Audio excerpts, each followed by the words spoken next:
Alhamdulillah. Wassalatu wassalam ala Rasulillah wa ala ali wa sahbihi ajmain. Amma ba'd. A'udhu billahi minash shaitanir rajim. Bismillahir rahmanir rahim. Wa laqad yassarna al-Qur'ana lizikri fahal min muddakir. Rabbi shrah li sadri wa yassir li amri wa hlul 'uqdatam min lisani yafqahu qawli. My respected elders and my dear brothers and sisters, I welcome all of you with the Islamic greetings. Assalamu alaikum wa rahmatullahi wa barakatuh.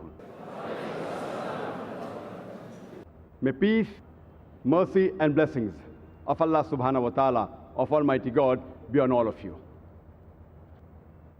The topic of this evening's talk is Al-Quran, should it be read with understanding? The glorious Quran is the last and final revelation of Allah subhanahu wa ta'ala, of Almighty God, which was revealed to the last and final messenger, Prophet Muhammad, peace be upon him. The glorious Quran is the most positive book in the world.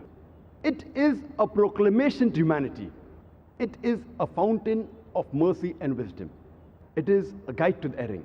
It is a warning to the heedless, an assurance to those in doubt.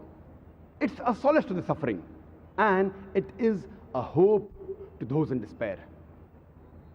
How is it possible to derive all these benefits of the Quran without reading the Quran, without understanding the Quran, without pondering over the meaning of the Quran, and without implementing the Quran in your life?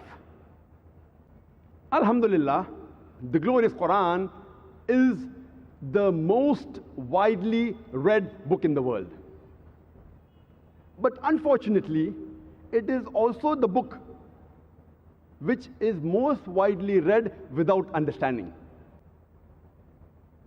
Because the majority of the Muslims read the Quran without understanding, that's the reason the contact, the benefit that the Muslims derive from the Quran, it has decreased. The touch of the Muslims with the Quran has declined. Imagine, if a person comes to the Quran and he goes away empty-handed, hearts untouched, soul unmoved, and the life unchanged. What a tragic misfortune it is. Allah says in the Quran in Surah Al-Imran, chapter number 3, verse number 110, Kuntum khaira ummatin ukhrijat lin-nas. O ye Muslims, ye are the best of people evolved for mankind. Ta'muruna bil ma'rufi wa tanhauna 'anil munkar wa tu'minuna billah. Because we enjoin what is good and we forbid what is wrong and we believe in Allah. Allah is calling us, the Muslims, the khaira ummah, the best of people evolved for humankind.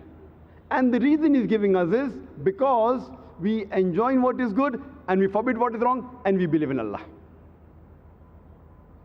If we Muslims read the Quran without understanding, how can we enjoin what is good and forbid what is wrong?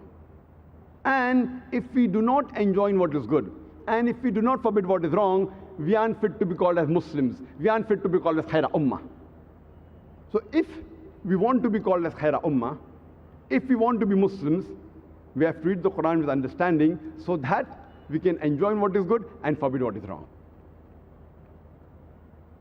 The Arabic word Quran is derived from the Arabic word qara, which means book.